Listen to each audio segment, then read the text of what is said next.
ang iyong kalwalhatian, kadakilaan mo'y di mapapantayan.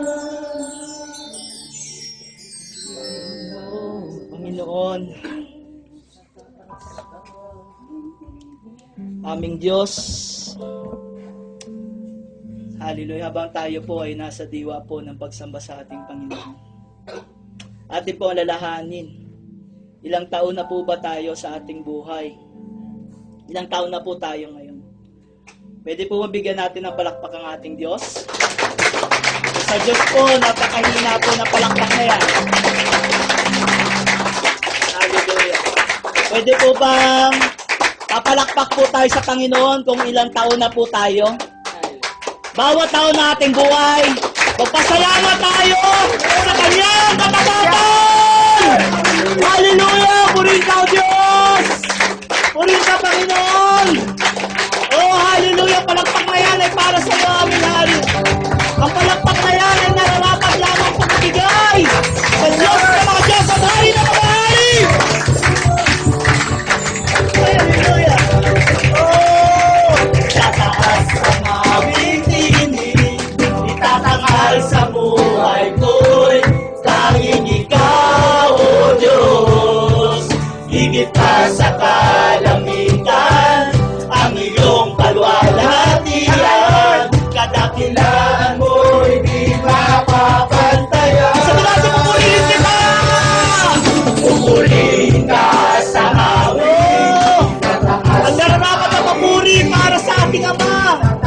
Sa buhay ko'y tanging ikaw, O Diyos. Higit pa sa kalangitan, ang iyong kalwalhatian, kadakilaan mo'y di mapapantayan.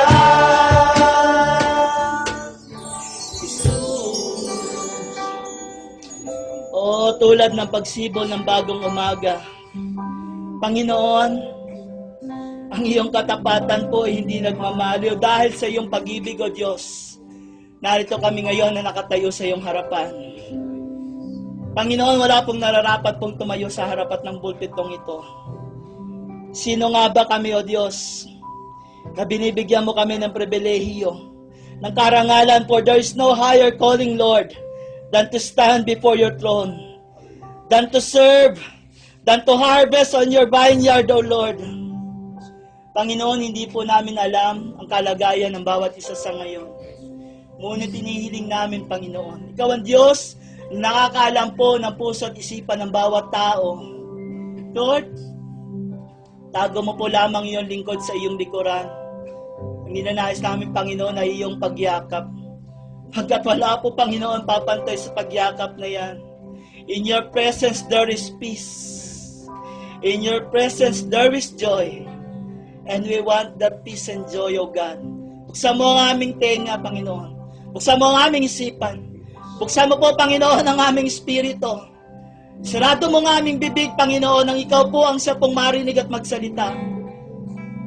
At lahat po, Panginoon, ng mga wandering minds ay amin pong sinasaway, Panginoon, ng mga wandering minds at ino-focus po namin ang aming isipan po upang ikaw po ay maranasan. Ayaw namin masayang ang sandali na ito, Panginoon. Ilang minuto po lamang po ang preaching na ito, yung oras, ngunit nais namin, Panginoon, pagkatalam namin na ito magbibigay sa amin ng kalakasan upang kami ay magpatuloy. Habang ang mundong ito, Panginoon, ay nawawala, habang ang mundong ito, Panginoon, ay lumalayo sa iyo, kami ay magpatuloy, Panginoon, hanggang sa hangganan po na iyong tinakda sa bawat isa. Sa pangalan ng Panginoon Jesus Ama, ito pong tanging naming hiling. Sa iyong banal na Santong Espiritu, we acknowledge the mighty presence, the sweet, sweet fellowship of your Holy Spirit. In Jesus' mighty name, we'll say Amen. Amen. Hallelujah. Papuri sa Diyos. Hallelujah. Pakabuti po ng ating Panginoon. Bago po tayo mag-umpisa, anong buwan po ngayon? Feb-Ibig month. Alam niyo po ba bakit mabili ang kulay pula? Sa panahon po ng Pebrero. Sabi nila, mabili daw ang kulay pula ka sa puso, pero hindi po. Ang totoo po, ito po ay dahil sa dugo. No? Alam niyo po, ang dugo po ang pinagmumulan ng buhay, sabi po ng Biblia. At ito po ang dahilan, kaya yung dugo po na yon, yung banal na dugo na yon ng Diyos, yun po ang kanyang ibinubo para sa atin. Kasi ganyan natin kamahal. Sabi ng Panginoon, wala nang pag-ibig na masihigit pa dito. Nayalay ang buhay ng kanyang kapatid para sa kanyang kapatid. Amen po. Hallelujah. So, ito po ang ating team po ngayong buwan na ito. Sabing ganun sa Matthew 22:37. Love the Lord, your God. Ano pa? With all. With all. Hallelujah. So, ngayon po, ang ating pong binigay na, itong teksto po na ating binigay na team ng ating provincial pastor, na si Pastor Robert para sa atin, ay itong love, courtship, and marriage. Napakahaba po nun pagka tinry natin i-discuss.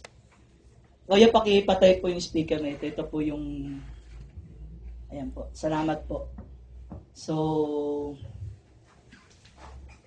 ayan po, no? Ang isa pong ating pong pag-usapan ngayon ay tungkol po dito. Igniting the fire of love in marriage. Marriage po muna tayo ngayon. Amen po ba? Okay lang po ba? Amen. Pag parang nalungkot kayo, yung pinag-usapan yung marriage, parang, no? Sino mga binata pa? Yung binata na uli. Alam niyo po yung binata na uli, minsan parang nakakalungkot, ano? Marriage. Pag pinag-usapan po ang marriage, napakalalim po talaga nito. Kasi sabi ng iba, yes, ikakasal na ako. Ito na. Nakuha ko na yung pag-ibig, pero umpisa pa lang yan, Brad. Umpisa pa lang yan, no? Bubuhati mo pa lang yung krus. Kala mo, kapag ka niligawan mo na, napasagot mo, okay na. Hindi po. Magbubuhat ka pala ng krus pag sa araw na kinasal ka. Amen po? Amen. So, sabi po, no? Sa Matthew 19, verse 4 to 6. He replied, the Lord said, have you never read that He who created them from the beginning made them male and female, and said, for this reason, a man shall leave his father and mother and shall be joined inseparably to his wife, hindi mapaghihiwalay. And the two shall become one flesh. So they no longer are two, but one flesh. Amen. Therefore, what God has joined together, let no one separate. No, yung parallel verses po doon sa baba. Alam niyo po, ilang beses pong sinasabi ito ng Panginoon na in-emphasize po niya, no? Laging diniribin ng Holy Spirit gaano importante yung ating mga asawa. Ngayon, pag tayo uuwi po galing ng bakasyon, sino pong ating laging kasama? Asawa. No? O yung barkada. Pare! Pauwi ka na pala. Labas naman tayo. No? Sa higaan po, sino pong ating katabi? Yung anak. No? Nasa gitna yung anak. Ito po tayo, na nakarelate po tayo. Alam niyo po, bago po ito umpisahan, gusto po ko ibigay sa inyo yung 10 utos ng pag-ibig ng mag-asawa. May ballpen po kayo. Maganda po, isulat niyo po ito. Ito po talaga napaka-effective. 10 utos, no? Ng pag-ibig ng mag-asawa. Ready na po kayo? Pagka medyo mabagal po ako, sabihan nyo lang, pag mabilis po, ulitin ko. Sige po. Number 1, mahalin ang iyong asawa. Amen? Amen? Parang ayaw nyong ayaw nyong mag-agree. Number 1, mahalin ang iyong asawa. Number 2, okay po, nakuha nyo yung number 1? Number 2, mahalin mo ang iyong asawa. Number 3, 4, 5, 6, 7, 8, 9, mahalin mo ang iyong asawa. Ang 10, mahalin ninyo pareho ang mga anak nyo. Amen po. Yung iba sa atin, pag nanganak na si Mrs., wala na. Mas mahalaga yung anak, puro yung anak. O para ito kay anak, bilang mo ng bagong damit yung anak mo. O yung anak mo. Yung anak mo, kamusta na yung anak mo? Kausap mo mismo, di mo lang sa kamustahin. Yung anak mo, kamusta na? Anak mo nasaan na? Yung misis mo yung nakaharap dun sa cellphone, no? Hindi siya yung kausapin mo, hinahanap mo agad yung anak mo, di mo lang kamustahin. Alam niyo po, ito po ang minsan nakakalungkot. Huwag po tayong magpapadala sa takbo ng bundong to na sinasabi po na mas mamahalin na daw, no? Nung magulang ang anak kaysa doon sa kanyang asawa, hindi po. Pag tayo tumanda, sino po ang kasama natin? Asawa. Ang mga anak natin, naalis yan. Mag-aasawa rin. Hindi po anak natin ang naging kaisang katawan natin, kundi ang ating mga asawa. Amen po ba? Amen. Ating asawa, kasi marami tayo ay mga. Amen po ba? Ang asawa lang natin, iisa lang po, no? Siya ang kasama natin, kaya wag po natin hahayaan na yung mga anak na lang natin na lagi natin pagtuunan ng pansin. Bibili ka ng regalo sa asawa mo, plancha, washing machine, vacuum cleaner. Han, para sa iyo. Talagang pinili ko yan para sa iyo. Alam ko, gusto mo. Hindi man lang bilang ng makeup, damit, sapatos, bag. Mga Hermes na bag. Alam niyo po, yun minsan na nakakalungkot. Magbibigay ka ng regalo, ginagawa natin alilay misis natin. Gagamitin niya lang rin doon, di ba? Bibigay tayo ng regalo, appliances, para daw makatulong kay misis. Enjoy mo yan, Han, ha? Enjoy mo yung vacuum cleaner habang nagwawalis ka. Natawa po tayo, no? So, yan po, Matthew 19:46. Hallelujah. Purin po ang satanan Diyos. Ayan po. I-treasure po natin, no? Eternalize natin kung ano po ang importansya ng mga misis. Proverbs 18:22, He who finds a wife finds a good thing and obtains favor from the Lord. So, sino po nakahanap na po ng kanilang mga asawa? Amen. Kung wala pa po, maghanap na kayo. Amen. Because he finds a good thing and obtains favor from the Lord. It's a favor, no? Proverbs 19:14, House and wealth are inherited from fathers. Amen po ba? May mga pinapamanang lupa, no? Ari-arian, pera. No, maski yung ating pinag-aralan, pinagmana ng magulang natin, hindi po ba? But a prudent wife is from the Lord. Ang Panginoon po, no? Proverbs 12:4, An excellent wife is the crown of her husband, but she who brings shame is like a rottenness on his bones. Ayan. Galit lagi, nag-aaway ang mag-asawa. Proverbs 31, verse 10-12. An excellent woman, one who is spiritual, capable, intelligent, and virtuous. Who is he who can find her? Her value is more precious than jewels, and her worth is far above rubies or pearls. The heart of her husband trusts in her with secure confidence, and he will have no lack of gain. She comforts, encourages, and does him only good, and not evil all the days of her life. Pag tayo po, namimili tayo kung minsan po ng ating mapapangasawa girlfriend, uy, ang ganda niya. No? Pagka ilang taon na, sabihin mo na, demonyo ka! Tawag sa inasawa mo, ang gwapo naman niya. Ang ganda naman ng kanyang dimple, parang Alden Richards. After na kayo kinasal, hudas ka! No? Nakakalungkot na nakakatawa, no? Pero nakakalungkot po, alam niyo po, yung word na asawa, yan daw po ay effective sa, sabi nung iba, araw ng marriage, no? Pangalawang taon, sawa. Pangatlong taon, awa na lang. Apat na taon, wa. At sa 5 taon, pag tinanong ka, pare, asawa mo, ayaw mo na, no? Dinidisown mo na. Hindi po dapat ganito sa Kristiyano. No? Dahil sabi nga po ng matatanda, ba, may kasabihan, pag sinubo mo yung kanin, hindi ito pag nainitan ka, iluluwa mo. Amen po ba? Proverbs 31, verse 25-31. Ito po yung mga misis natin. Gusto ko po, pagka binasa natin ito, isipin natin yung mga misis natin, okay? Kung siya po ito, pwede pa kayo basa, she is clothed with strength and dignity. She can laugh at the days to come. She speaks with wisdom, and faithful instruction is on her tongue. She watches over the affairs of her household, and does not eat the bread of idleness. Her children arise and call her blessed, her husband also, and he praises her. Men and women do noble things, but you, sabihin mo sa misis mo, you surpass them all. Charm is deceptive, beauty is fleeting.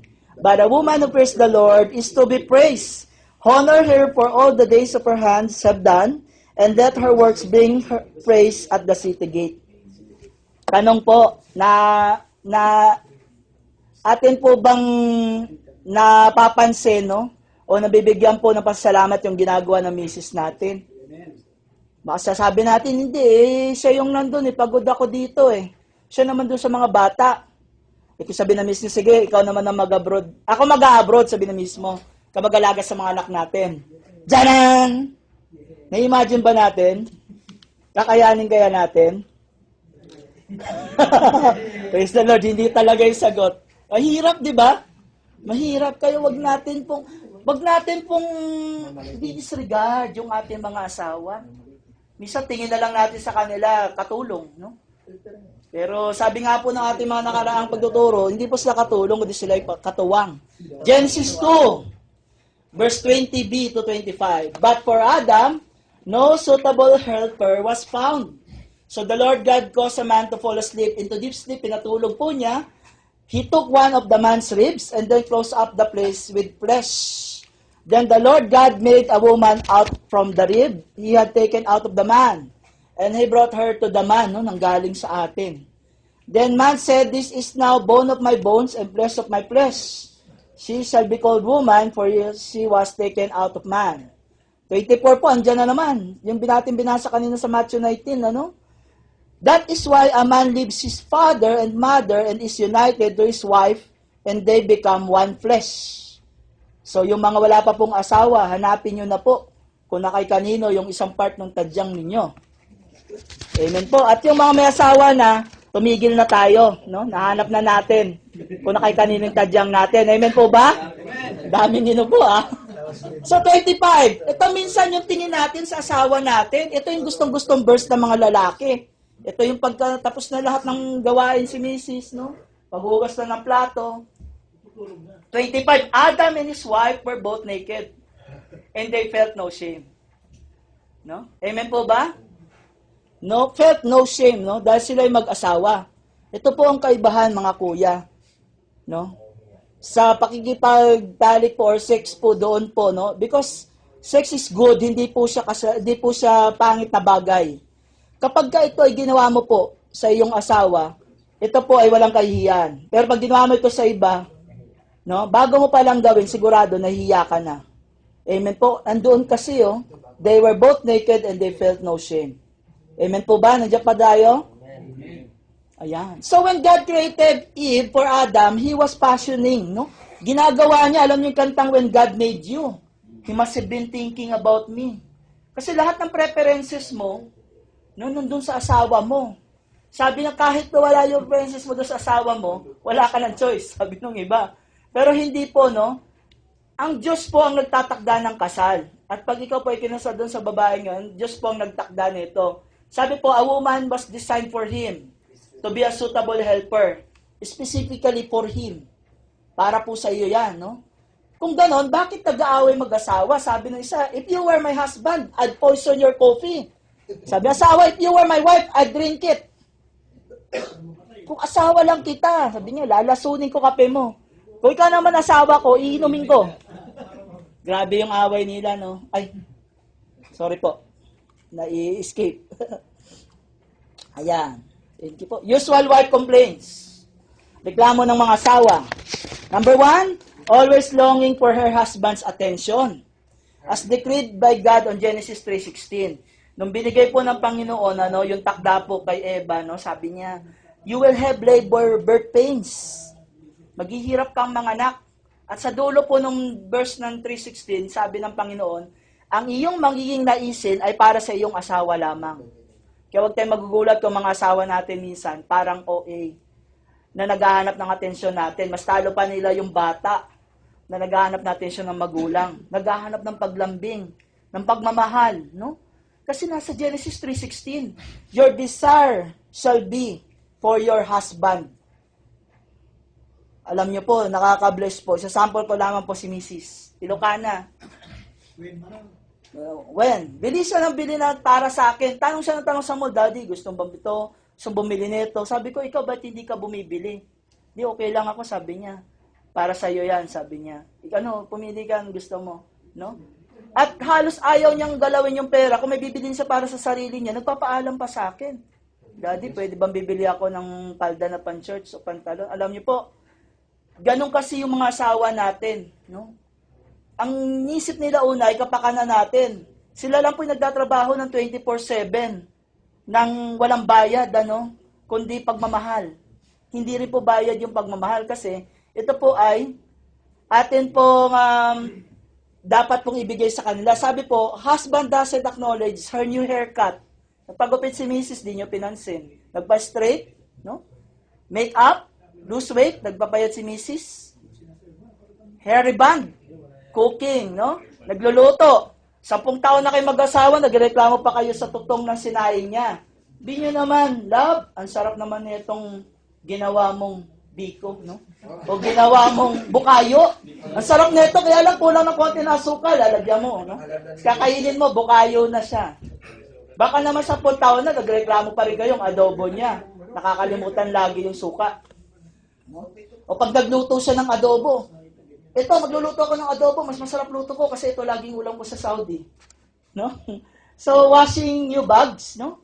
So, hindi niya nararamdaman minsan na special na siya. Yung reklamo ng mga misis. May kakulangan na, no? Self-pity. Kawawa naman ako, mukha na akong katulong, mukha na akong inday. No? Kaya minsan pag naglalakad kayo, hawak niyo anak niyo, nakasunod misis niyo, akala katulong o yaya yun, misis niyo pala yun.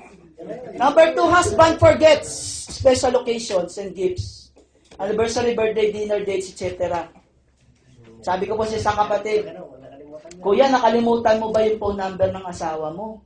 Oo di ko alam, sabi niya. Sabi ko, alam ko, sabi po gano'n, may 3 bagay tayo dapat tandaan. Pangalan ng asawa natin, phone number ng asawa natin, at pangatlo po, yung anniversary. No? Kasi sabi nyo, anniversary is the most special day of my life. Bakit nakalimutan mo? Lagi yung sasabi, anong mahal, nung pinakasalang kita, yun, pinakamasayang araw ng buhay ko. Tapos nakakalimutan natin, sorry, pagod ako sa trabaho. Kaya mararamdaman niya. Number 2, husband forgets yan. Special cases. Number 3, lack of attention. Physical and sexual intimacy. Husband sleeps early from work. No? Pag lalabas kayo sa umaga, nagmamadali tayong kumain, pag-alis natin, no? Pagbalik natin, tulog. Pagod, no? Ayan, nawala yung signal natin. So, ayan po. Number 4. When man is still courting a girl, he will do anything. Sabing ganon. Meron po ba dito? Ayan. Medyo nagdaan yung computer natin. Ayan, praise God. So, pagka daw diniligawan pa lang yung babae, gagawin niya daw yung lahat ng mga moves. The moves, no? Para lang matanggap yung matamis na oo. Kinukutsaba pa yung churchmate. Lahat tayo guilty doon, no? Ginawa ko rin yun. After this, it is the woman's turn to sought and go after the attention of her husband, no? Pagkatapos ng kasal, sabing ganon, ang iniisip naman niya, yung sa asawa niya, yung babae naman ang gagawin ng lahat para sa asawa niya. Amen po? So, sabi po, the success of every man, meron man po dito. Yan. Is due to the helpfulness of a woman. Behind every man's success and downfall is a woman or other woman. Downfall po. Maring downfall mo yung asawa mo o may iba kang babae. Bruce Wilkinson po ang nagsabi niyan. Amen? Usual husband complains. Wife is doing so much drama. Ang drama ng asawa ko, walang ginawa, kundi magsenti. Pagod na nga ako sa trabaho no? Just to get his attention, no? Ginagawa natin yung magdrama. Magkawawa, no? Kahit na kung minsan gusto niyang matulog dahil sa kanyang pagkapagod. Alam niyo po, minsan, nagreklamo yung mga misis. Yung mister ko parang natatabangan na sa akin, tinutulugan na ako lagi. Ngayon, sabi nung isang pastor, ate, para mapansin ka po ng mister mo, meron po ba ito? Amen. Para mapansin ka po ng mister mo, sige po, dyan na lang po. Para mapansin ka ng mister mo, sabi niya, gawin mo ito, mag-ipit ka ng pink. Pagka ikay nasa mood, sabing gano'n, pastor, mag-ipit ka ng pink, ate, pag nasa mood ka. Para lang ng mister mo. Sa nag-usas na mag-asawahan, pag nakakikita mo kung nag-ipit ng pink, kahit pagod ka, wala kang choice. No? Ngayon minsan, naghanap ng korbata yung mister, umaga. Nasa ka ba? Tignan mo dyan, nandyan lang sa mga, antay dito? Drawer. Pagbukas ng husband ng drawer ng umaga, mga kapatid, isang drawer, puro fake na ipit. Ganon pala katindi yung pagkamis ni Mrs. doon sa kanyang mister, no? Alam niyo po, minsan po kala natin nagdadrama lang sila. Kailangan po isipin natin, baka nagkukulang natin atensyon. Number 2 po, wife is becoming nagger as years go by. Sino po yung may nagger na Mrs.? Walang aamin sigurado. No? Number 3, wife is very suspicious and jealous in almost everything. No? Asan ka ngayon? Sa church ako, Han. Patingin nga ng paligid mo. Yan mo yung camera. O, ito, nasa church ako. Number 4, wife is not as attractive as before. Hindi na daw kasing attractive yung misis. Nung bago kayo mag-asawa, sabing ganon, kamukha ni Pia Wurtzbach. Yung nag-asawa kayo, naging horseback, sabing ganon. Pero hindi po, nagbuka daw na maid. Alam niyo po, kahit po lumipas po ang taon. Sabi pong ganon kanina, di ba? Proverbs 31, beauty is deceptive. Beauty is fleeing. Sabing ganon, no? Nagkukulupot po ang muka. Pero alam niyo po, minsan, sasabi nung iba, nagluko ako kasi yung misis ko, pinapabayaan yung sarili niya. Tumaba na siya. No? Di na siya attractive, pero alam niyo po, kung hindi nanganak yung misis natin, di naman sa tataba eh. Pag nanganak po ang babae, nagkakaroon po ng sudden change, no? Yung kanila pong metabolism at bumabagal po. Alam niyo po ba, tuwing nanganak po ating misis, buhay po nila ang kapalit? No? Kaya mali natin ating misis. Kasi kung hindi dahil sa misis natin na yan, yung anak po natin wala. Amen po, nandiyan pa po ba tayo? Amen. So, candidates for extramarital affairs. Bakit nagdolo yung lalaki? Secretary? Sino po may secretary dito? Accountant? Churchmate? Yan, churchmate, business associates, co-workers, mates, no? Close friends, exes, no? Mga ex ninyo, and partners. Kaya nga ex, ibig sabihin wala na eh, no? Hindi nyo pwedeng paulit-ulit kasi pag naging XXX yun, ibig sabihin, pelikula na yon, no? Si Vin Diesel. Pero bakit kaya itong mga nakakasama na to ng asawa, sila yung mga nagiging candidates for extramarital affair? Kasi po yung partnership, longing for partnership, yung nakukulangan na kayo sa isa't isa. Yung misis ko dati, ganito, ngayon hindi na. Yung mister ko dati, naglalambing, ngayon ganito, hindi na. Naghahanap na atensyon ng iba. Bakit po? Kasi po katuwang, ano? Kaya po dapat, sensitive po tayo, na yung dalawang mag-asawa po, no? Kailangan mag-usap po kayo kung anong gusto ninyo po sa isa't isa. Expectations. Yan. Okay lang po may expectations sa mag-asawa. Mas masama po pag wala na. So, tips on igniting the fire of love in marriage. Yan. Pwede nyo po yan sulat. Laging tandaan na kayo ay regalo ng Diyos para sa isa't isa. Amen po. Hindi po siya sumpa. Siya po ay regalo. Sabi po, hindi lang siya chance. Hindi siya pagkakamali. Alam niyo po, pinakasalan ko yan kasi nabuntis ko eh. Hindi mo naman pare mabubuntis yan kung hindi mo ginusto. Wala pong aksidente. Ikaw po ang lang aksidente. Hindi po siya impacto, hindi siya Judas, hindi siya demonyo. Lahat po ay mula sa Diyos ay mabuti. Kanina po, naging Don Watts yan. Lahat ng galing sa Diyos ay mabuti. Lahat ng ginawa ng Diyos ay mabuti. Amen po? Amen. Yan. Nakaka-relate po ba tayo? Amen. Amen. Sa ari-arian at pera, huwag magkanya-kanya. Huwag kayo magtataguan. Dapat po conjugal property. Minsan po, may namatay po isang Pilipino dito sa Riyadh. At napakalaki po ng pera niya sa ATM. Nasa 60,000 real mahigit po. No? Inipon niya yun. Pero nung namatay siya, hindi nakuha ng asawa niya. Kasi sariling account niya lang. Pangalan niya. So, yung namatay siya, wala na yun. So, kung magsi-secret account kayo, kailangan alam ng asawa niyo. Ang gano'n, no? Hindi na secret, pero gano'n po. Pag-usapan po ninyo, no? Lalo na sa monetary. Dahil wag po tayo magkakanya-kanya. Amen po? Opo, no? Yun nga po, yung word po daw, wag kayo magsisikreto. Satisfy the sexual need of your spouse. Ayan. Sex is a beautiful gift of God inside the marriage bond. Amen po. Pero outside of it, sex becomes a curse. No?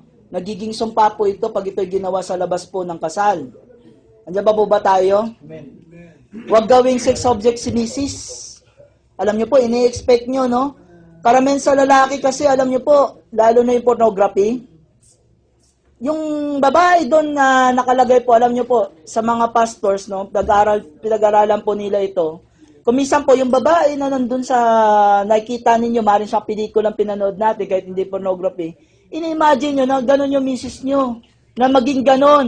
So, hindi nagiging gano'n yung misis natin kasi sila po ay iba. So, anong nangyayari po, hindi na nagiging masaya yung lalaki, no? Huwag po natin sila ituturing na object.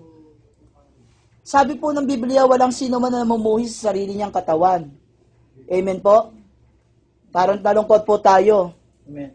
Amen? Alam niyo po, ang advice po ng mga pastor, pag tayo po ay magbabakasyon, magpa-marriage counseling po kasama yung misis. Kasi lalabas doon lahat ng hinaing, kung ano na ang estado ng inyong relasyon, no? Na buhay na mag-asawa, lalo na po tayo OFW. Pag nagbakasyon po tayo, magpa-marriage counseling po tayo sa mga pastor. Amen po? Kahit walang problema. Okay po? Tumupad sa pangako. Ayan. Baka may mga pangako pa tayong hindi natutupad sa misis natin. Baka nung nililigawan nyo siya, ang dami natin sinabi. Ngayon mag-asawa, wala pa rin. No? O, bibigay yung buwan. Yung buwan, nandun pa rin. Sabi ni Kuya. Letter D, maging attractive sa iyong asawa at para sa iyong asawa. Maging attractive po daw tayo. Magpagwapo ka. Magpabango ka. No? Para sa asawa mo, sabing ganon. Hindi dahilan na tumaba na daw kayo, no? Alagaan yung sarili, aray, no? Maging mabango paragi. Kay Mrs. Huwag maging bossy. Ang ama po ay ama pa rin ng tahanan. Siya po ang haligi. Ang ina po ay ina pa rin ng tahanan. Siya po ang ilaw. Kahit mas malaki po maging sahod ni Mrs. o mas malaki ang kanyang posisyon, ang ama po ay ama pa rin. Amen po. Ang ama po ay tinawag po ng Diyos na siya po ang gagabay sa kanyang pamilya. Kahit po maging pastor pa po yung asawa niyong babae, siya pa rin po, as a wife, according to Ephesians 5, she must submit to the authority of the husband at home. Amen po? Hindi po nagiging reason yun na napakataas na ng kanyang posisyon sa church, mamando-manduhin niya kayo. Hindi na po biblical yon. Amen po ba? Sa panahon ng hihinang asawa, maging source of encouragement. Para sa kanya, huwag tawanan ng kamalian ng misis. No? Kahit biro, huwag po natin bibiro yung kamalian ng misis. Kasi nasasaktan po sila. Ang pinakamatindi pong sakit na maramdaman ng misis, yung hindi siya na-appreciate. Kaya sabi ko sa inyo, yung sinaing, huwag nyo na reklamuhan, ano? So, sabi po, makakatulong minsan po ang pagiging tahimik. Sabi po, conversation is silver, but silence is golden. No? Maging best friend ka niya. Baka po naman may iba pa tayong pinagkakatiwalaan ng mga sikreto natin bukod sa ating asawa. Dapat po best friend natin yung asawa natin. Magtiwala po, maging attentive at maging isa sa desisyon. Makinig po tayo sa ating misis. Amen po. Walang ibang dapat maging best friend po ang mag-asawa kundi ang kanilang asawa. Amen po. Kasi po, pag naghanap ka po ng best friend na asawa mo at hindi mo kaya pagkatiwalaan yung misis mo, we are sinning against God. No? Kasi katawan natin yun, no? Tayo ay iisa, tapos hindi mo naman ganun pinapahalagahan. Iiwas sa selos ang asawa at huwag gagawa ng bagay na kaselos niya, mga kuya. Sa anniversaries po, sa mga events po ng church, pakiusap. Iwasan niyo po yung paakbay-akbay sa mga sister. Patabi-tabi, no? Alam niyo po, marami po naging issue niyan sa church na pinagselosan yung churchmate.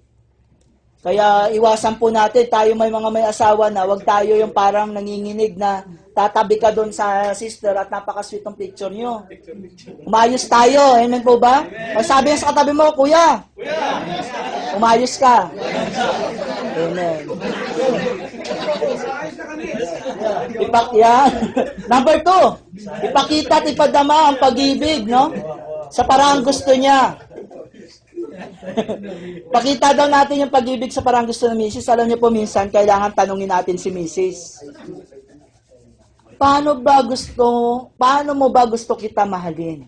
How could I love you more? Parang kanta, no? Pero totoo po yun, mga kuya. Kasi kung minsan, nakala natin, no? Masaya na si misis, no? Doon sa ating ginagawa, yung pala nakukulangan siya. O hindi yun yung kinasisiya niya. Kailangan po kausapin natin. Magkaroon po tayo ng hindi lamang conversation na pag-uusap, kundi dialogue. Tapos ang dialogue po, palitan. No? Palitan po sila. Number 1 po, maging creative sa pagpapakita at pagpapadama ng pag-ibig. Amen? Parang malungkot po tayo Creative sa pagpapakita ng pag-ibig, surprise, no? Mga surprises po, no? Kung dati daw sabi, sinusulat natin yung I love you sa papel, no? Susulat natin yung I love you doon sa rep, no, na nakapapel, iniwan natin. Pangalawa po, isulat na natin sa t-shirt natin. Di ba? Creative. Yung mga tipong pagka-uwi natin galing ng no? Yung pag-uwi natin galing ng bakasyon. Hindi ikaw ang bibili ng bulaklak. Hindi ikaw magbibigay, ipa-deliver mo. 'Di ba? 'Di ba? Napaka-sweet ng ganun Yung hindi niya expect, hindi yung I love you, ha? No, syempre ma-appreciate niya 'yon, pero mas ma-appreciate niya yung ganun na surprises. Hindi po ba? Ngayong Valentine's. Ilan na ba? Ano ba ngayon? Ajis, may 3 araw pa kayo. No? Pag-isipan na kung ano ang gagawin nating creativity sa pagpapakita ng pagmamahal sa misis. Kutsabahin nyo na yung mga kamag-anak nyo. Sa iwasang pintasan ng asawa, mag-ingat sa salita. Amen po? So, avoid nagging, respect her privacy. Minsan gusto ni misis na magpahinga. Gusto niya po na mag-isa lamang, no? Pag sasabing, Han, ba't di ka sasalita? Gusto ko mapag-isa muna. Hindi, gusto ko mag-usap tayo Hayaan niyo po siya, no? Na magkaroon rin ng kanyang privacy para siya po ay makapag-relax at mag-isip. Be gentle and loving. No? Gentle and loving. Alam niyo po, sa marriage counseling po, lagi pong ine-emphasize po ng mga pastor, pag kayo po ay magdudu, total tayo lahat ay lalaki naman, no? Tayo nas tamang edad na. Ito po ay wag po agad sabing gano'n na kayo ay parang rumaragas ang tren. No? Kailangan po, magkaroon muna kayo. Alam niyo po, may senses tayo, di ba? Ano po yung 5 senses natin?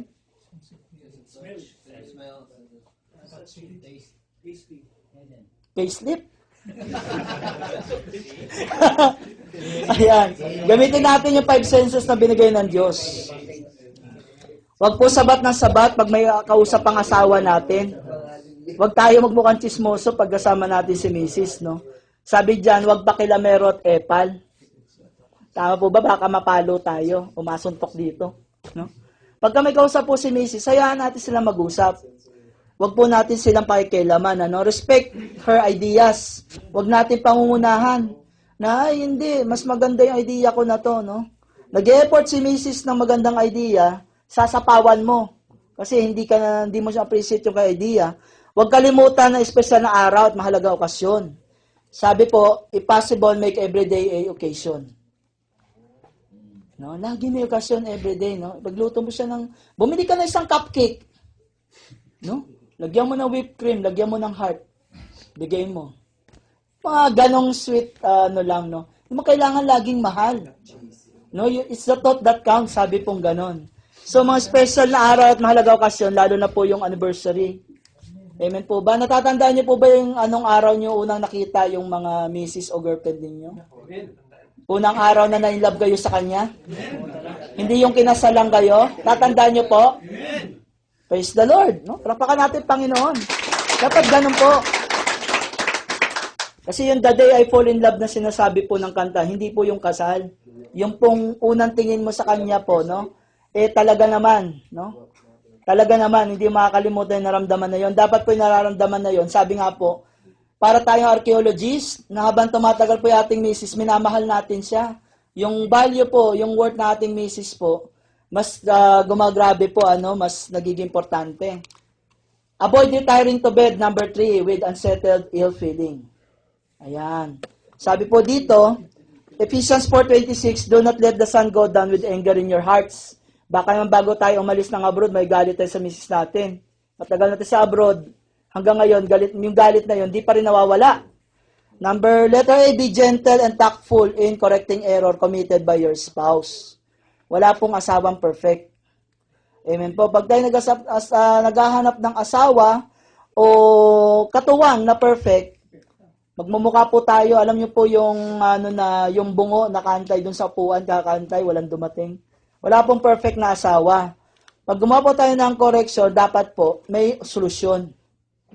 No? Pag kinorek natin yung mga misis natin, mag-offer tayo ng solusyon. Hindi po pag kinorek natin siya o sinabi natin na medyo sabi na may maliman, bibitin na lamang. Magtatampo siya sa atin, ano? Pag nagalit, sabi po, ito tulad kanina, sikaping tumahimik muna. No? Taong galit po ay maaaring manakit. Amen po? Ang taong galit ay maaaring manakit. Sa kulungan po, 70% ng nakakulong, no? Buyo po ng galit at bugso ng damdamin. Nagulat na lang sila. Nawala sila sa wisyo. Pagtingin nila, nakapatay na pala sila. So pag nagalit po, nananakit. So dapat po, sikaping tumahimik muna tayo pag tayo galit. Amen po? Diyan pa ba kayo? Amen. Iwasan ang pagsigaw sa asawa, lalo na sa harap ng iba. Kung meron po kayong away, no? Meron po kayong hindi pagkakaintindihan, pag-usapan nyo po in private. Huwag nyong i-chismis yung misis nyo. Pare, yung misis ko, ganito yan pag nagagalit, ganon. Mangyari, mas kilala pa ng barkada mo yung misis mo kaysa sa'yo. So kung meron po kayong hindi pagkakaintindihan, isa pong sekreto matatag na relationship, kayo lang ang mag-usap. Kung pwede nga, wag nyo munang hinga ng counsel, no? Sa pastor o sa elder ng church, kayo muna. Kasi kayo yung magkasama sa bahay, no? Nangyari pa nga po minsan, pinagchichismisan patuloy sa church. Yung away ng mag-asawa, kayo muna mag-resolve. Kahit yung plano nyo, kayo muna ang magbuo. Wag kayo puro counsel ng counsel, di nyo lang pinagchichismisan na kayo. Malinaw po ba? Amen. Kayo po ang iisang katawan. Hindi po kasama doon yung ministry, hindi kasama doon yung mga pastor, yung mga leaders. So kayo yung pinag-isang katawan, kayo ang mag-uusap lagi. Amen po. Yung deepest secret po na relationship ninyo, kayo lang nakakalam. Amen? Amen. Ang galit ay huwag ibaling sa asawa. Pag na-stress o na-pressure po tayo sa trabaho, minsan sa chat, sabi mismo, ba't galit ka? Ang boss ko Yung mga tauhan ko Sa site, nakakainis. Ang init na nga, ganun. So, huwag natin babali yung galit sa asawa natin, no? Sabi po, don't bring workplace in your house. Huwag mo dadalhin yung trabaho sa bahay. Yung presyo ng trabaho. And for more than winning the argument, sabing ganon, aim to win your spouse. Kumisan po, kailangan mag-giveaway tayo. Hindi natin kailangan manalo sa argumento. Panalo ka nga sa argumento, hiwalayan ka naman ng asawa mo. No? It's better to aim on winning our spouse. Amen po. Keep communication lines open. Kaya po daw malinaw yung message, may nakikinig, naiintindihan, no? At may sympathy. May kisimpatiya ka sa kanya. G, let your spouse know your feelings and present situation. Alam po ba niya kung ano yung sitwasyon natin ngayon? O magugulat na lang siya, bakit bigla ka na lang umuwi isang araw? Sabi mo, malakas yung kumpanya niyo. Bakit napauwi ka? Hindi mo pala sinasabi, ilang buwan na. Tapos meron ka na pa ng termination letter. Sabihin natin lahat sa misis natin. No? Lahat ng nararamdaman natin. Kung nalulungkot ka, sabihin mo sa misis mo. Amen po ba? Huwag po tayo magkukunwari. No? Love comes with trust. Amen? Alam na po ba ng mamiss natin sitwasyon natin ngayon? Iwasang isumbat ang nakalipas na pagkakamali. Kundi dahil sa'yo, hindi ako mag-asawa ng ganitong edad. Kundi mo ako binuntis, hanggang tagal-tagal na mag-asawa, 70 years old na. No, sinisisi pa rin.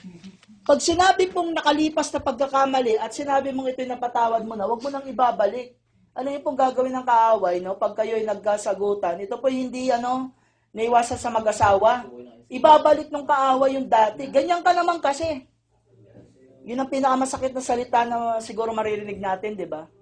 Kasi ginudge na tayo na misis natin. No? Hindi natin, kunyari, may pinangako kayo, magde-date kayo, hindi kayo natuloy. Kasi, Han, pasensya ka na. Biglang sinabi ni boss na ganito. Ganyan ka naman kasi. So, naalala niya yung mga nakaraan, no? Na nangyari na ganon. So, tumatak sa kanya. So, wag pong isusumbat yung nakaraang pagkakamali. Number 4, ito po yung pinakamahalaga, manalangin magkasama. Tulungan natin siyang wag magkasala. No? Do not provoke her, no? Na magkasala. Lalo na po yung pababayaan natin siya o hindi natin bibigyan ng pahalaga. Letter B, forgive. Sabi po, the earlier you forgive is better. If you will not resolve problems at the soonest, later it will dissolve your love. It should be resolved, because if not, it will be dissolved. No? Mawawala po, pagkakaawain po ito. 1 Peter 5:7, husbands, in the same way, be considerate as you live with your wives, and treat them with respect as the weaker partner, and as heirs with you for the gracious gift of life. No? So that nothing will hinder your prayers. Pagka hindi po tayo nagtitreat na maayos sa ating asawa, ayon sa tinakda po ng Diyos, maski ang panalangin po natin ay hindi po didiningin ng Diyos. Amen po. Minsan didi-disregard natin yung mga misis natin. Pero napaka-importante sa Diyos, no, ng ating mga asawa. So let nothing hinder your prayers. Ephesians 5:21-29. Sa 28 na lamang po ako. In this same way, husbands ought to love their wives as their own bodies. He who loves his wife loves himself. After all, no one ever hated their own body, but they feed and care for their body as Christ does to the church. Tulad ng ginagawa po ng Panginoon, hindi po namumuhi sa church. Kaya nga sabi ng Panginoon, ang nananais ng Diyos, lahat po ay makakilala sa Diyos at pumunta po sa katotohanan, malaman yung katotohanan. Would come to the knowledge of truth. Amen po? So, yan po, Ephesians 4:31-32. Get rid of bitterness. Kala ng iba po ito para lamang dito sa magkakapatid sa church. Pero hindi po, ito po ilana po sa mag-asawa. Bitterness, rage, anger, brawling, and slander, along with every form of malice. No? Be kind and compassionate to one another, forgiving each other, just as Christ, God forgave you. Tulad ba papatal sa atin ng Panginoon, dapat gano'n rin po ang ating asawa. Amen po ba? Sino po ba yung may mga asawa? Pagtas yung kamay. Baka naman sawa na po, ha? Dalawang kamay, sabing gani kuya. May papa. Hebrews 13:4. Let marriage be held in honor among all. Ayan. Ito po ay warning. Let the marriage bed be undefiled, for God will judge the sexually immoral and adulterous. Ayan po, no? Do not let the marriage bed be defiled. 1 Corinthians 7:2-5, no? Kailangan po, mapulfill po ng asawa ang kanyang duty sa kanyang asawang babae, and likewise, the wife to her husband, no? Give and take po. The wife does not have authority over her body, but yields to her husband. In the same way, the husband does not have the authority over his own body. Hindi po sa atin yung katawan natin, no? But yields to its wife. Do not deprive each other except perhaps by mutual consent and for a time. Ayan po, yung pagniig ng mag-asawa. So that you may not promote yourselves, so that you may devote yourselves to prayer. Then come together again, no? So that Satan will not tempt you because of your lack of self-control. Alam niyo po, napakarami po ng mga lalaki na sila po ay nagkakaroon ng extramarital affair. Sinasabi nila lagi kasi si Mrs. Sinisisi po lagi yung asawa, no, na hindi na sa ganito, hindi na ganyan, no, na laging kulang. So sa marriage po, ang siya pong sumisira talaga ay yung pong mga kakulangan po sa isa't isa. Amen po? Nandiyan pa po ba tayo? Parang umiinit na, no? Ayan. So conclusion po na tayo. Conclusion na po tayo. Ayan po yung sinasabing God triangle lagi. No? Conclusion na po yan. So, ito po si God, si wife, and husband. Ayan po yung arrow. Habang sila po ay lumalapit sa Diyos, naglalapit yung distansya nila sa isa't isa. So, the closer you are to God, no? The closer you get together. Kapag ka ang misis mo po, hindi pa po mananampalataya, kailangan po makakilala na po siya sa Panginoon. Ganon rin po yung mga misis, Kasi po, kapag ka hindi pa po siya nakakakilala sa Diyos, talaga magkalayo kayo. Itignan nyo nga po yung araw, Habang lumalapit sa Diyos, nagkakalapit silang dalawa. Habang malayo sila, mas malayo sa isa't isa. At sa distansyang po yan, maaaring dyan pumasok yung kaaway. Amen po? Kaya dapat malapit po kayo hanggang kayo po ay nandun mismo po sa Diyos, no, na wala na pong mapapasukan pa yung kaaway. Dahil sa inyo pong unity on God. Amen po? Amen. At ito pa po yung isa. Ayan. Yan. So, yan po yung umbrella. Ang Panginoon po, no, siya po yung nagpapahing doon sa husband. Yung husband naman po doon sa wife. Sabi po, the husband protect the family. The husband provide for the family. At yung wife naman po, no, siya po yung nagmamanage po ng bahay at ng mga anak. Amen po. Diyan pa po ba tayo? Di ba po? So, yan po yung payong na yan, ano, sa Panginoon po lagi. Ecclesiastes 4:12. Ayan. In the beginning po, ganyan po yan, no? Unity with God. Ngunit dahil sa kasalanan, tayo po ay nalayo. Kaya po napasok ng kaaway. Ngayon po, alam niyo po mga kuya, ito po masayit na katotohanan. Ang mundo pong ito, no? Isa po tayo sa mga mapapalad at mga pinagpala na bansa na nabilong po tayong Pilipino doon sa bansang Pilipinas rin. Kasi isa na lamang tayo sa mga bansa na hindi po nag-honor ng divorce. Karamihan po sa bansa, no, yung ibang mga Pilipino na malayo sa Panginoon, pag gusto nila mag-divorce, pupunta sila na ibang bansa. Pero tayo ay pinagpala ng Diyos dahil wala pong divorce sa ating bansa. Sabi ng Panginoon, galit ang Diyos. Siya naghihiwalay. Siya nagsabi sa Matthew 19, no, verse 6, na kung sino man daw ang pinag-isa ng Diyos ay huwag paghiwalayin ng tao. Kaya po tayo mapalad po na tayo ay naging Pilipino at ang bansa natin na hindi po nag-yield doon po sa divorce. Sabi po dito, paano yan Brad? Yung asawa ko hindi ko na talaga kaya. No?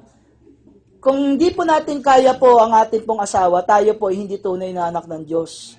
Yung tinanong po ni Pedro po ang Panginoon, Panginoon, pag nagkasala po sa akin ang aking kapatid, ilang beses ko po siya patatawarin.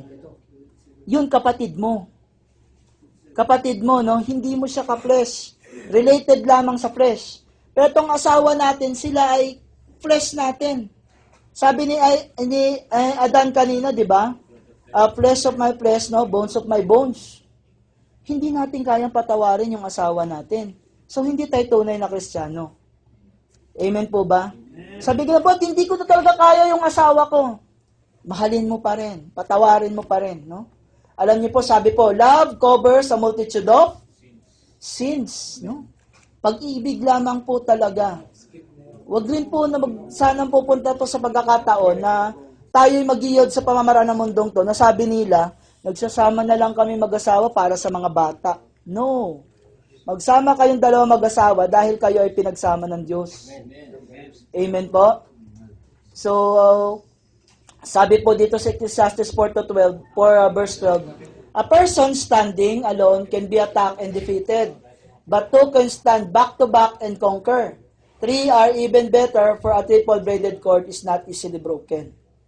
Amen po? So, yung three-braided cord po, hindi po yung mga anak natin yung pangatlong cord. Sabi nung iba, di ba?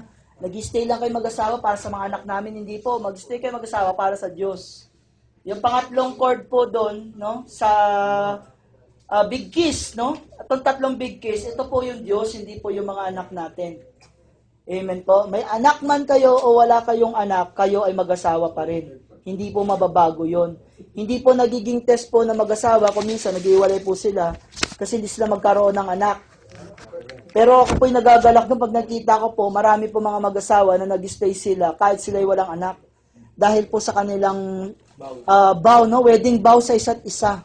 Ganito po dapat, no? Wala pong ibang batayan ng pagiging mag-asawa kundi ang isa't isa. Amen po? Pwede po ba tayo tumayo? Ang usapin po ng marriage is very long po. Alam niyo po, bakit po natin pinag-usapan ito? Because our wife po is the representation of our Lord Jesus. Our relationship with our Lord. No? Ang ating relasyon sa ating Diyos. Kung paano po natin tinatrato ang ating asawa, kung gaano natin binabigay ng halagahan ng ating asawa, dapat po mas mahalaga ang Diyos. Amen po? Ang asawa po natin, mag-i-stay po lamang siya ng ilang taon. No? O tayo, kung sino man yung mauna. Ngunit ang katotohanan po, iisang patutunguhan na mag-asawa. Ito ay sa Panginoon. So sa panahon pong ito, alam niyo po, doon po sa Malachites po, sa unang chapter po niya, nagtatampo po ang Diyos sa mga mananampalataya, no? Maging doon po sa Book of Revelation, sa mga unang kabanata, no? Revelations 2, nagtatampo ang Diyos kasi kinalimutan na po ng church ang kanya pong first love, ang ating Panginoon. Bakit po bumabagsak ang isa pong pag-aasawa o isang marriage? Ito po ay dahil kinalimutan po nila ang Diyos. Sumari po sa mga sandaling ito, pwede po bang makita tayo sumandali? Sa mga may asawa po, o doon sa mga may girlfriend, isipin po natin kung ano na po yung present situation natin sa ating mga asawa. Isipin po natin. Kung meron man po tayong mga nagawang pagkukulang, come on, let the Holy Spirit remind us. May mga masasakit tayo salitang nasabi, mga sandali na sila ating napabayaan, hindi natin nabigyan man lang ng honor yung mga bagay na ginagawa ng ating asawa. Sabi ng Biblia, give honor to whom honor is due, not only to the leaders, but also to your wife. Celebrate po tayo ng celebrate. Sasabi natin, Hearts Day, no? Happy Hearts Day. Tapos ng Hearts Day, ito na naman po yung mag-asawa. Napakasarap po, no, na sa huling hininga po natin, no, sa huling pagsirado na ating mata, wala po tayo ibang makikita kundi yung mukha ng ating asawa. At sa mga lalaki po na nagkaroon po ng kasalanan sa kanilang asawa, kailangan po, sabi po kanina, huwag tayong magtatago, no, ng sikreto sa isa't isa. God can heal all wounds. It's only God, no? All we have to do is to confess, just like the Lord Jesus. Tayo nagkakasala sa Panginoon. Sabi niya, 1 John 1:9, confess your sin because He is rightful and just to forgive your sins. We, the church, are called as the bride of Christ. Tayo ang asawa ng Panginoon na babae. Siya ang ating bridegroom, sabi ng Apostle Paul, and we are looking into the heaven, eagerly waiting for the day of the coming back na tayo, no? Para tayong yung babae doon sa altar. Imagine po tayo, para tayong yung babae doon sa altar, na hinihintay natin doon sa pinto yung pagpasok ng Panginoon upang tayo ay kunin, upang tayo ay pakasalan. Ang pinakamagandang wedding po na mangyayari ay hindi po yun lamang sa wedding natin sa ating asawa, kundi yung ating pong pagpapakasal, pagiging isa sa ating Diyos. Love, courtship, and marriage. This is just a pattern for man of how we will love and how we love God. Let us love God more than our lives, more than our wives. Our God is a jealous God. Maraming pagkakataon, nabibigyan natin ng mga bagay, natutunan natin yung mga bagay na nagiging mas importante kaysa sa ating Panginoon. Siya yung ating asawa, siya yung nagsiselos. Can we just imagine, is it our work? Is it our daily routine? Ito ba yung pamilya natin? Minsan, naisasantabi natin ng Diyos. Pwede ba kausapin natin ng Diyos ngayon? Tingin natin ito ng tawan. Kausapin natin ang ating Panginoon. Love the Lord your God with all your mind, with all your heart, with all your strength. Tayo ay natuto lamang na umibig sa ating mga mahal sa buhay, maging sa ating asawa at anak. Dahil tayo ay unay inibig ng Diyos. Kung mahal natin, tandaan natin ito, pinagkatiwala lamang sa atin ng ating Panginoon ang ating asawa. Hindi natin pwede pagyabang na mahal natin ang ating asawa dahil mas mahal siya ng Diyos. At ipagsusulit natin sa Panginoon, kung paano natin tinatrato ang ating mga asawa. Hindi gusto ng Panginoon ang mga naghihiwalay. God is a God who unites. He is a God who heals.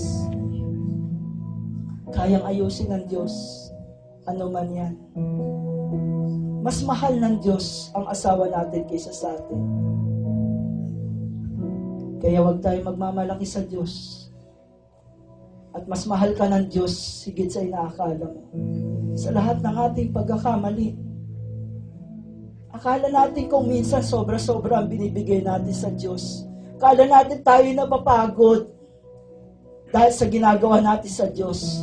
Lagi natin sasabi, ako ay nagpapagal para sa Panginoon. Pero alam nyo, hindi naman yung pagpapagal natin ang importante sa Diyos. Importante sa Diyos yung niyayakap natin siya. Ang importante sa Diyos yung kinakausap natin siya. Ang importante sa Diyos yung nakakaniig niya tayo. Na huwag tayong maging tulad ni Marta, na pinapakita yung kanyang pagmamahal pero hindi niya naririnig yung pagtuturo ng Diyos. Maging tulad tayo ni Maria, na nandun sa paanan ng Diyos, na dahil sa pag-ibig niya ng Diyos, sasantabi niya ang mga bagay, ang mga lalahalin sa pang-araw-araw. Pagkat ang nais niya ay makinig sa paanan ng Diyos. Yung huwag sayangin yung mga sandali. Huwag sayangin yung mga sandali. Ang mga panahong lumipas ay hindi na natin maibabalik. Pero meron pang kinabukasan. At kung ano ang gagawin natin ngayon, ito ang magdidikta ng ating kinabukasan. Sabi ng Efeso 5, mahalin mo ang iyong asawa tulad ng pagmamahal ni Kristo sa iglesia. At ito pong awitin na ito ay bago lamang po ito sa ating pandinig. Ngunit alam niyo po, nung narinig ko pong awitin ito, pag ginawa mo itong personal na paipag-usap sa Diyos, pag ginawa mo itong personal na awit ng pag-ibig sa Diyos, hayaan natin nahawakan, tipuin ng Diyos ang ating puso. Pangako po natin ito sa Panginoon na hindi na po tayo lalayo sa Kanyang piling.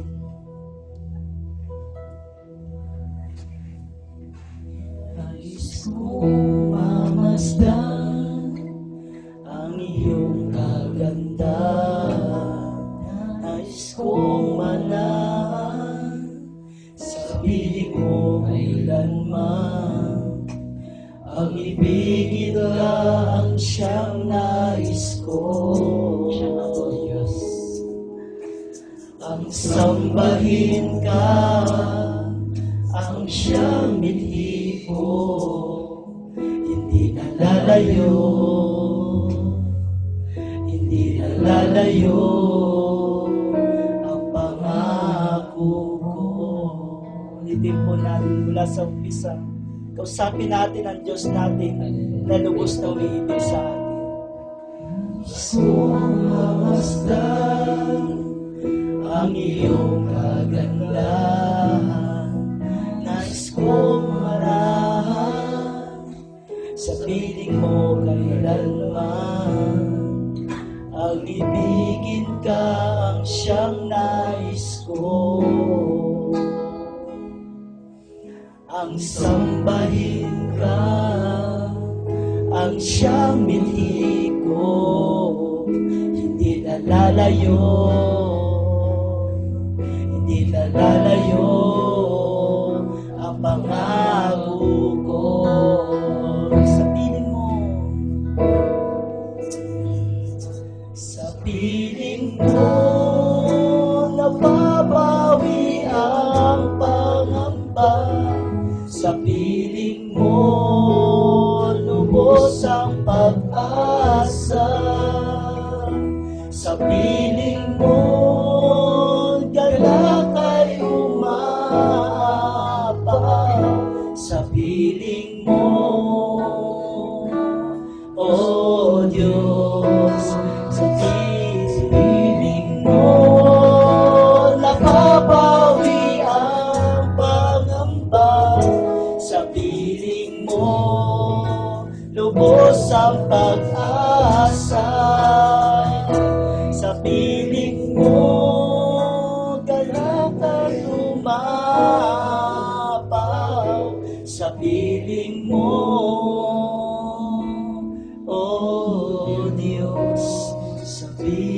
piling mo.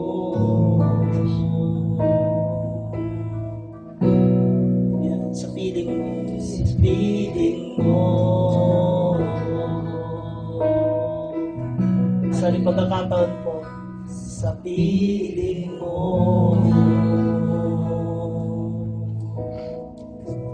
Hallelujah. Panginoon, narito po kami sa iyo pong harapan, O Diyos. Batid mo po, Panginoon, ang aming mga puso. Kami po, mga ama at mga magiging ama, sa mga may asawa po at sa mga magkakaroon pa lang po ng asawa at ikakasal. Lord, today we have heard, Lord, ito po ay mga tips lamang, Panginoon. Ito po ay mga paraan lamang kung paano po namin ibigin ang mga asawa na iyong pinagkatiwala sa amin. Lord, I pray, give us the wisdom, Lord, to treasure more ang amin po mga asawa, Panginoon, na makita po, Panginoon. Bumalik po muli, Panginoon, ang apoy. Bumalik, Panginoon, muli po, Panginoon, yung pong kilig na naramdaman namin nung una namin silang nakita. Lord, there are times, maaaring nagkaroon po, Panginoon, ng hindi pagkakaunawaan po sa aming mga asawa. I pray, O Lord, hilom po ang mga sugat. Mabuo po muli ang mga pamilya. Nihiling ko, Panginoon, na habang kami po ay narito po, Panginoon, na malayo po sa aming asawa at anak. Patuloy, O Diyos, ikaw po ang mangalaga. Ikaw po ang humawak. Ikaw po magbigay sa aming lahat, O Panginoon. Na sa aming pag-uwi sa bansang Pilipinas, O Lord, ay makita mo po na buo ang pamilya na ikaw po nagtakda. Salamat, O Diyos, na iyong tinakda po ang mga araling ito. Salamat, O Diyos, na iyo pong laging pinapaalala sa amin na huwag naming hahayaan ang kabahagi ng aming katawan. Ikaw nagsabi na walang sino man na namumuhi sa kanyang katawan. Father, I pray, make us better husbands, Lord. Make us better fathers for our family. Teach us how to love them, Lord, as you have loved them. Alam namin, Panginoon, marami kaming pagkukulang. Ngunit salamat, O Diyos, na patuloy mo kami tinuturuan. At sa lahat po, Panginoon, na nakarinig na yung salita, hayaan mo, O Diyos, na nahayag na po ang iyo pong salita, ang buhay mong salita, ang salita mo po na nagbibigay ng buhay, na ito po ay matanim sa pinakamalalim po, na parte po ng aming puso. Ito po ay magugat, ito po ay tumubo, ito po ay mamunga. Na hindi lamang po sa araw na ito, O Diyos, ngunit sa bawat po oras ng aming buhay, hanggang sa huling hininga, matagpuan mo po, Panginoon, ang pag-ibig na ito. At ang pattern na ito, Panginoon, ang pag-ibig namin sa aming asawa. Higit sa lahat ay yung pag-ibig sa iyo, O Diyos, na hindi nagmamalo na pag-ibig na tulad naming inawit, Lord. Huwag mo hayaang malayo ang bawat isa sa iyo. Tulad po, Panginoon, doon po sa prodigal son, Lord, you are reminding us, ano man ang aming nagawa, ano man ang aming kasalanan, gaano man kami nalayo sa iyo, Panginoon. Sa aming pagbabalik kung kami lamang, Panginoon, ay babalik kung kami lamang, Panginoon, ay magpapakumbaba at hihingi ng tawad sa iyo. Muli mo kaming yayakapin, Panginoon. Susutan mo kami ng balabal, susutan mo kami ng singsing. At ikaw, Panginoon, ay nagsasaya. Sabi po, Panginoon, sabi po ng iyong salita, libo-libong anghel sa kalangitan ang nagsasaya, nagdiriwang sa isang kaluluwa na nagbalik loob sa Diyos. Hindi lamang ito, Panginoon, para sa mga hindi nananampalataya, ngunit sa amin mismo nananampalataya, Panginoon. Salamat po sa biyayang ito, sa pag-ibig na patuloy mong binibigay sa amin. Hayaan mo, O Diyos, may hayag po ang pag-ibig na ito sa bawat isa, sa bawat tao po na aming po makakasalamuha, na kung paano kami ay iyong inibig, Panginoon. Sabi mo, a new commandment I am giving to each and every one of you, love one another. Ang ibigin namin sa Panginoon, kung paano kami yung inibig. Salamat sa iyo, Panginoong Hesus. Salamat po sa iyong buhay na salita na gumagabay po sa amin. Sa aming paghahanda, O Diyos, hanggang sa muli namin pag-uwi dyan po sa aming tahanan. Sa iyong piling, sa iyong kaharian. Salamat sa iyo, Ama. Pinupuri ka po namin at binibigyan po ng pinakamataas na pagsamba sa dakilang pangalan na aming Panginoong Hesus at sa pangusap na iyong banal sa Santong Espiritu. At po nagsabi na Amen. Hallelujah. Salamat sa Diyos. Praise